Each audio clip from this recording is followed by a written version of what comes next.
నైరుతి బంగాళాఖాతంలో ఏర్పడిన ఫెంగల్ తుఫాన్ పుదుచ్చేరి సమీపంలో తీరం దాటినట్లు భారత వాతావరణ శాఖ అధికారులు వెల్లడించారు. తీరం దాటే సమయంలో భారీగా ఎదురుగాలు వీస్తున్నాయని అన్నారు. తుఫాను ప్రభావంతో తమిళనాడులో పాటుగా ఏపీ, తెలంగాణపై ఉందని వాతావరణ శాఖ అధికారులు తెలిపారు. తెలంగాణలో పలు జిల్లాల్లో నేడు తేలికపాటి నుంచి ఓ మోస్తరు వర్షాలకు ఛాన్స్ ఉన్నట్లు వాతావరణ శాఖ అధికారులు వెల్లడించారు. తుఫాన్ తీరం దాటడంతో వర్షాలు కురుస్తాయని అంటున్నారు.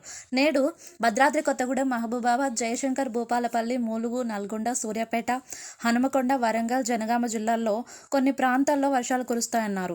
గంటకు 40 నుంచి 50 కిలోమీటర్ల వేగంతో బలమైన ఎదురుగాలులు వీస్తాయన్నారు. ఈ మేరకు ఆయా జిల్లాలకు ఎల్లో అలర్ట్ జారీ చేశారు.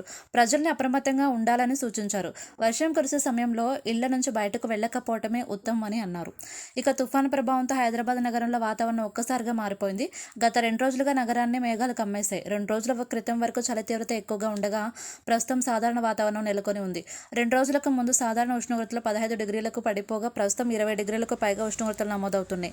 మరో 2 రోజులు ఇదే తరహా వాతావరణం నెలకొని ఉండే ఛాన్స్ ఉన్నట్లు వాతావరణ శాఖ అధికారులు తెలిపారు.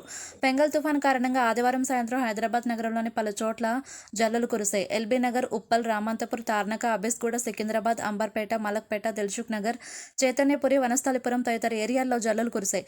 ఇవాళ ఉదయం కూడా జల్లులు కురుస్తూనే ఉన్నాయి. తుంపర్ల మాదిరిగా కురుస్తున్న వర్షంతో నగర వాతావరణం ఒక్కసారిగా మారిపోయింది.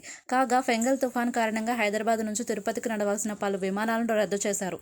తమిళనాడులోని చెన్నై ఎయిర్పోర్ట్ను తాత్కాలికంగా మూసివేశారు.